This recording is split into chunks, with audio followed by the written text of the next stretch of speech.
ये लड़ाई बंद नहीं होती है। केवल आज ये लड़ाई नहीं हुई होगी, मैं जानता हूं कि ये लड़ाई आज आपसे नहीं हुई होगी, क्योंकि कल परसों में आपने न्योता पाते ही आपने संकल्प कर लिया था कि नेताजी के कार्यक्रम में जाना ही है, इसलिए बिना जगाए आज आप जगते, बिना तैयार कराए आप तैयार हो गए। तो इस मन को अगर जीता जा सकता है तो दृढ़ इच्छा शक्ति से जीता जा सकता है, संकल्प शक्ति से जीता जा सकता है। निज मन मुकुर सुधार, ये जंग रोज होती है, रोज होती है, कल सुबह भी होगी, परसों भी होगी।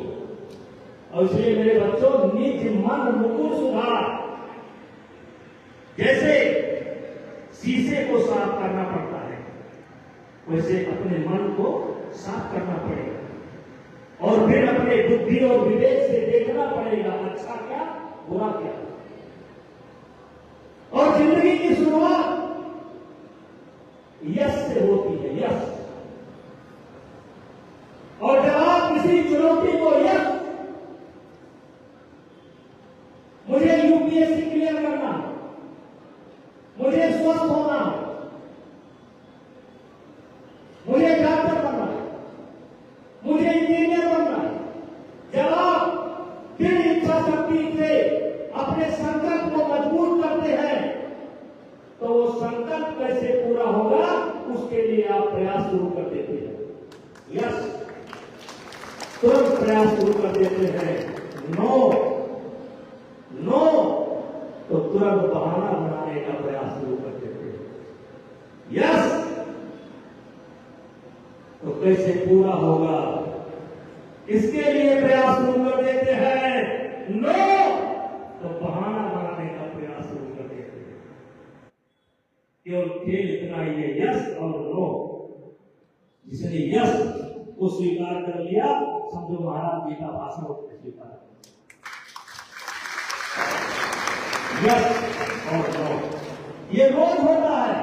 तो निज मन मुकुर सुधार, रघुपति विमल जस। अभी रामदेव का चरित्र महाराज जी ने बताया है। वर्णव रघुपर विमल यश, सोदायक फलचार। राम जी का जो चरित्र है वो काम क्रोध मोक्ष 104 फल है, उसको देने का काम करता है। लेकिन उसके आगे की चौपाई है बुद्धिहीन तन जानिए। आज से चौपाई पढ़ना तो इसका अर्थ निकालना, बुद्धिहीन तन जानिए सुमेरो कौन कुमार। क्या दे? बल बुद्धि विद्या देव हुई हरहु कलेश विकार। हे हनुमान जी मुझे क्या दीजिए? हे हनुमान जी मुझे बल दीजिए। हे दुर्गा मैया हमें बल दीजिए। बल बुद्धि विद्या, बल बुद्धि विद्या देव वही। और दूर क्या करिए? जो मेरे अंदर विकृति है, विकार है, गलत विचार आ रहा है, बार बार गलत जो हमको अपने पक्ष में ले जाने की कोशिश कर रहा है, हे हनुमान जी